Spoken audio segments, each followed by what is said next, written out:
How did we get so bad at relational impact one to another? My theory, it's just an opinion.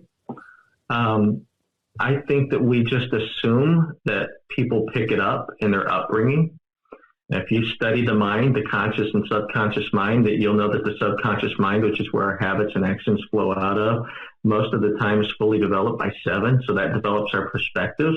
We're raised up in a family environment, and that's where we learn our relational skills.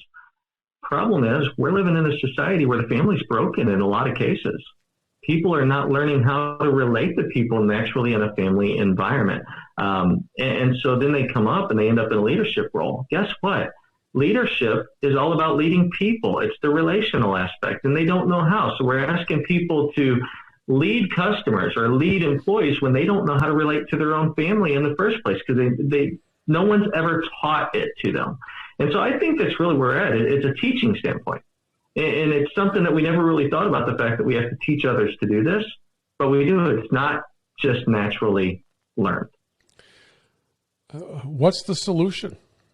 How does one get past that? Because if the current climate of interpersonal dysfunction continues, then the next generation of leaders will inherit that dysfunction, and that cycle is just going to keep on going. So do you have any suggestions for how we can get better at that?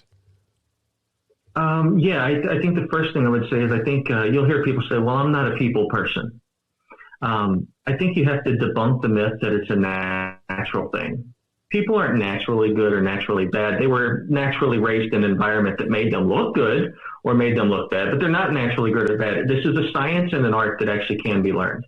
The idea of connecting with people, what it takes to connect. I mean, we make a first impression within 8 seconds. Well, what are those impressionable aspects?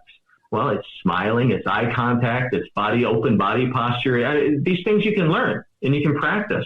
How do I get someone to actually want to keep talking to me? Well, it's likability. Ask them some curious questions to find out where you guys can connect. And I remember reading a story from a guy who was talking about this. He was on a cruise, and he said, here's what's crazy. I went on a cruise, and I found these guys from the same state that I was in and became best buddies with them.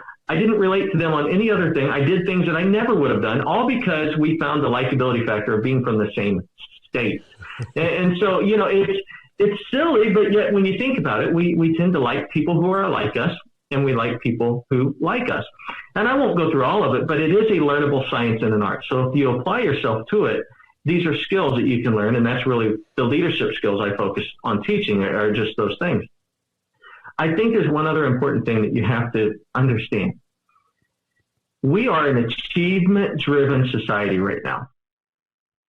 But again, if you really break down achievement, why are we all trying to pursue so much? Why are we trying to be known? Why are we trying? At the end of the day, we're looking for the acceptance of a relationship. We're just looking for love. I recently read Man's Meaning, or The Meaning of Life by Viktor Frankl. I think I got the title messed up. But here's what I remember. He said, love, when everything else is stripped away, love is the ultimate and highest goal for man to aspire to. Love, it's a relationship. And so we have to understand that these things that we think are important to us, the achievement, the aspirations, at the end of the day, what we really want is relationship. And let's make it valuable again, and let's pursue being great with human beings.